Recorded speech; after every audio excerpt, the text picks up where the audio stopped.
dealing with this pitched battle between Apple and the FBI right now. I thought we might just start off with that, and I'd love to hear your take on where things stand right now, who's on what side. Yesterday, James Comey, the head of the FBI, admitted that they had bungled their attempt to kind of crack the code of the iPhone that was in charge of the care of one of the terrorists, and they made it actually more difficult. And so is the FBI looking to Apple to cover up their bungling, or what? Yeah.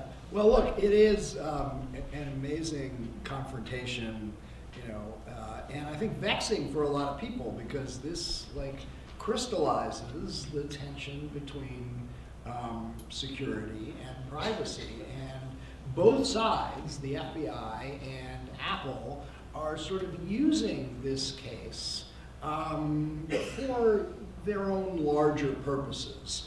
And you know, in some ways, when you look at the details, I think you see that the larger issues loom larger than the specific issues about this phone.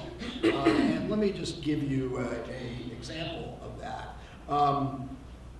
You know, when the FBI made its first court filing on this, it presented this as though it needed Apple to help them unlock the keys to the iPhone of the San Bernardino terrorist, because it needed to figure out whether there were any co-conspirators involved. In fact, I have the initial filing I brought with them, and that's exactly what they said. You know, Farouk and Malik, those were the San Bernardino killers, died later that day in a shootout with law enforcement. The government requires Apple's assistance to assess the subject device, that's the iPhone, to determine, among other things, who Farouk and Malik may have communicated with to plan and carry out the IRC shootings where Farouk and Malik may have traveled to and from before and after the incidents, and other pertinent information. That suggests it's an open question. Did they have co-conspirators? Have you heard anything about that in this whole debate? Have you heard them talking about, oh my God, there might be other killers out there who were participating in the San Bernardino attacks?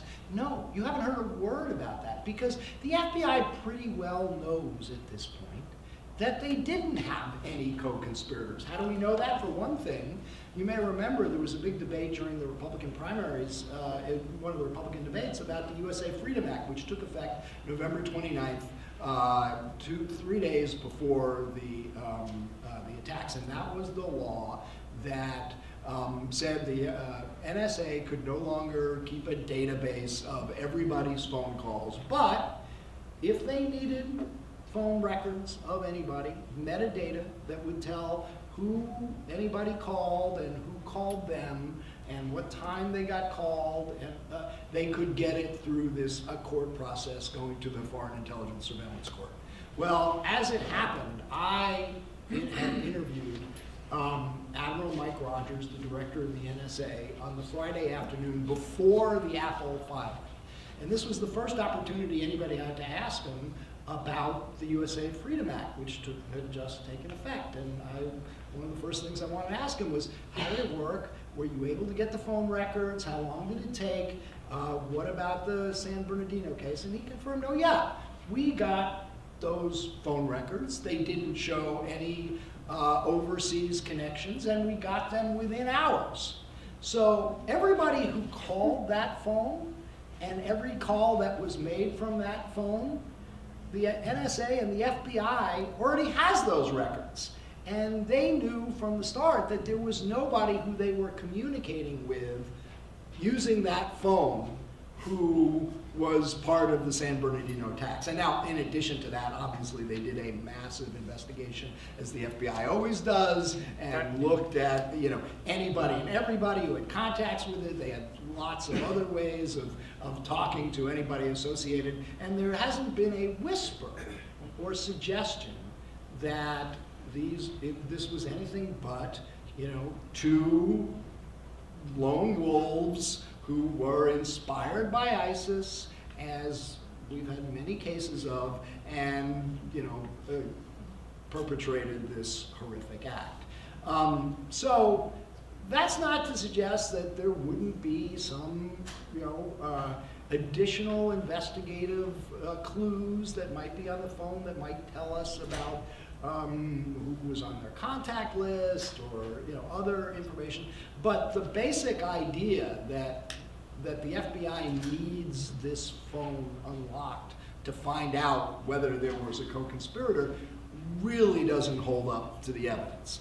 Now I could go on and we could talk later about how Apple is using this for its own purposes as well, and they clearly are. But all I'm saying is that whenever you get a confrontation like this, and dramatic claims being made by both sides about the significance of this, you got to look behind, and you'll see that there's a political, strategic, public relations battle going on. That's important, but may not be exactly about what the two sides are trying to present.